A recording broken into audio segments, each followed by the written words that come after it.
शिव तत्व रहस्य। देवादिदेव भगवान शिव जी का महत्व अपूर्व है, इसलिए भारतीय वाङ्मय में शिव की महत्ता सर्वत्र वर्णित है। शिव साक्षात ब्रह्म है, तभी मांडुक्य स्तुति में कहा है, अदृष्ट मव्यवहार जमग्राह्यमल क्षण वचिन्त्य मव्य प्रदेश्य मेकात्म प्रत्ययसारम प्रपंचोपशमम शांतम शिवमद्वैतम चतुर्थ मन्यन्ते स्वात्मा सविज्ञेय। वह ब्रह्म स्थूल अर्थात अदृश्य तत्व होने के कारण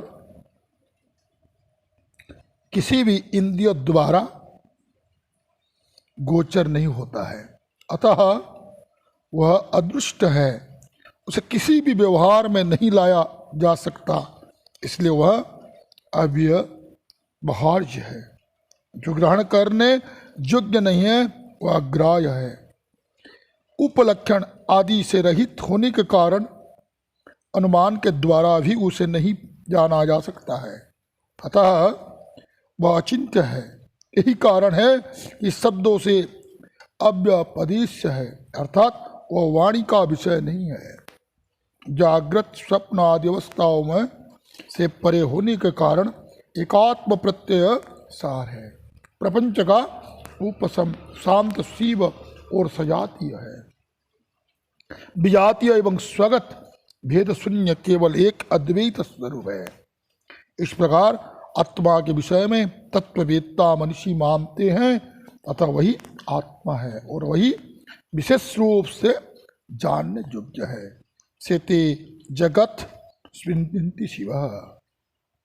इस व्युत्पत्ति से भी शिव का जगत का अधिष्ठान होना सिद्ध होता है। वही परम तत्व शिव अपनी दिव्य शक्तियों से युक्त होकर अनंत ब्रह्मांडों का सर्जन पालन तथा संहार करते हैं, तो ब्रह्मा विष्णु तथा शिव आदि के रूपों में धारण करते हैं।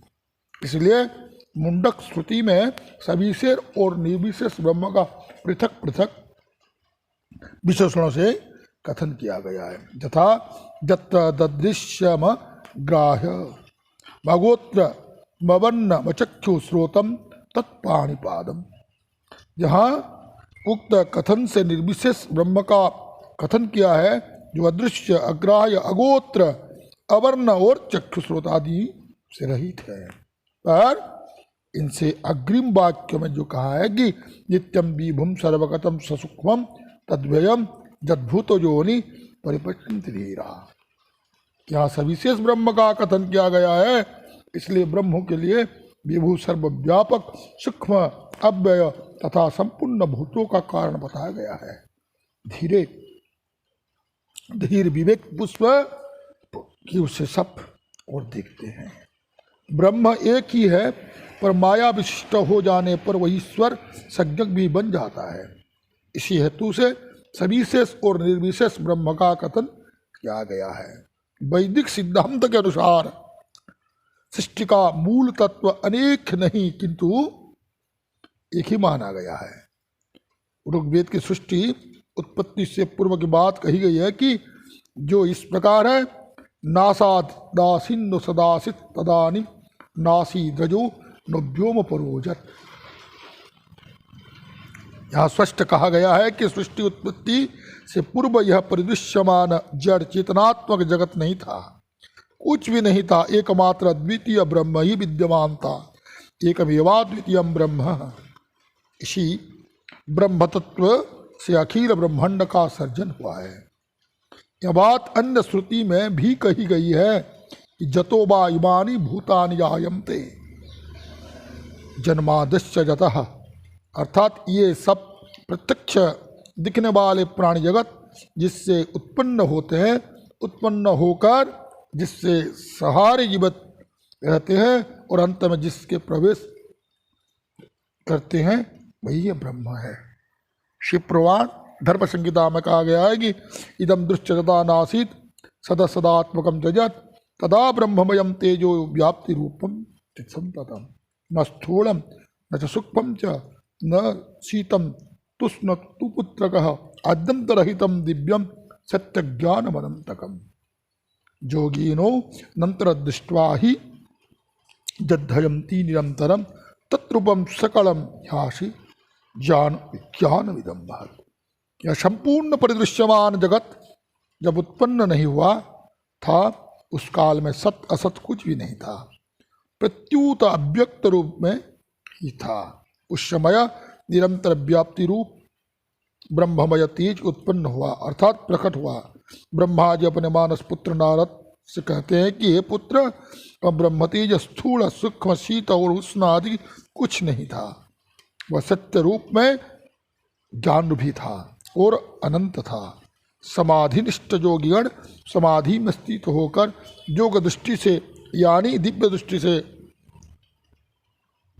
ये सब उस तेज तच्चक्षुम जिसाम ज्योति का नित्य ही अवलोकन अर्थात साक्षात्कार क्या करता है।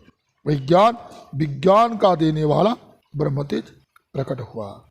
उस ज्योति रूप ब्रह्म तत्व से इच्छा शक्ति रूपा ब्रह्म शक्ति माया या प्रकृति अव्यक्तावस्था में व्यक्त भाव में प्राप्त हुई। वह माया विशिष्ट चैतन्य स्वरूप ब्रह्म ही इस पर संज्ञक हुआ। ब्रह्म एक ही है, वह है निर्विशेष। निर्विशेष ब्रह्म ही माया विशिष्ट होकर सविशेष अर्थात इस पर संज्ञक हो जाता है। वह माया विशिष्ट ईश्वरी शिव और शक्ति के रूप में विद्यमान है। बाह्य रूप में भी जो हम शिव का पूजन अर्चना आदि करते हैं उस शिवलिंग की भी वस्तुतः शिव शक्ति के ही लिंग चिन्ह के रूप में पूजते हैं। इसलिए शिव पुराण विद्येश्वर संहिता में कहा है कि शिव शक्तिश्च चिन्हस्य मेलनम लिंगम उच्यते, अर्थात ईश्वर और माया का मेल ही शिवलिंग के नाम से कहा जाता है। उसे ही उपासना के लिए परमेश्वर का प्रतीक माना जाता है और शिवालयों में पूजन किया जाता है। अतः स्पष्ट है कि शिव शब्द का अर्थ ब्रह्म हो, लिंग शब्द का अर्थ चिन्ह या प्रतीक है, अर्थात माया विशिष्ट परमेश्वर का ही लिंग के रूप में पूजन होता है। शिव पुराण विद्येश्वर संहिता में लिंग शब्द का अर्थ बतलाया गया है। लीनार्थगमकं चिह्नं लिंगमित्यभिधीयते भंग बुद्धिं गच्छतीत्यर्थात् भगः प्रकृतिरुच्यते।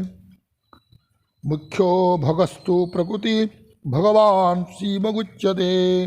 लीन अर्थात अव्यक्तावस्थापन्न वस्तु के गमक बतलाने वाले चिन्हों को लिंग कहते हैं और भ अभिवृद्धि को तथा ग प्राप्त होने वाले वस्तु को भग कहते हैं।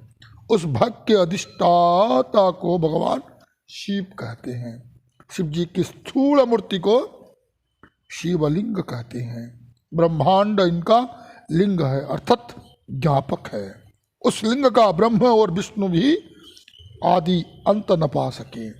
यह कथा शिव पुराण में इसलिए कही गई है कि शिव वस्तुतः सत्य ज्ञान अनंत ब्रह्म ही है। यही तात्पर्य बताना उसका अभिप्राय था। यजुर्वेद शतरुद्रीय अध्याय की इस विषय में पर्याप्त प्रसिद्ध है, अर्थात अद्वय ब्रह्म ही शिव के रूप में विद्यमान है। वेद के कथानुसार सत वस्तु एक ही है, अनेक नहीं। इंद्रम मित्रम वरुणम अग्निबाहु रथो दिव्य न सुपन्नो गरुत्वान एकम सत विप्रा बहुधा बद्धंतग्नि जमम मातरिस्वा नमाहु।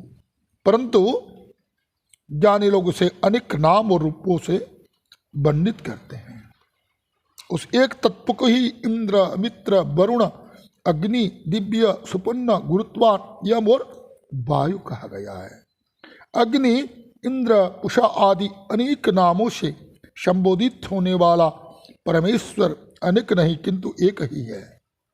तभी पुराणों में कहा है कि एक ब्रह्म त्रयो देवा ब्रह्मा विष्णु महेश्वरा।